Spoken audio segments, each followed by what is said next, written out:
की हाल चाल यो मिथिलावासी। अपने सब एठाम जे भीड़ देख रहल छियै, ई भीड़ एकटा नया इतिहास रचय लेल जा रहल अछि। देखियौ, लड़का के दरवाजा पर लड़की गाजा बाजा के साथ विवाह करऽ लेल पहुंच गेली है। देखियौ, लड़की के संगे बारात सेहो आयल छै आ एठाम एला के बाद देखियौ कतेक भीड़ लागि गेलै है।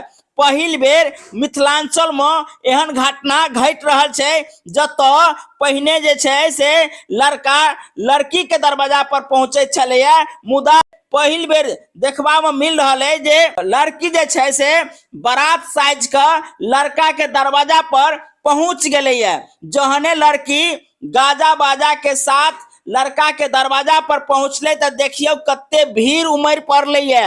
लोग सब लड़की के देखा लेल पहुंचले है। तब भेले न ई एकटा नया इतिहास। बता दी जे ई अपने सब जे दृश्य देख रहल छियै, ई कुसमार गांव के छै जे मधुबनी जिला में छै।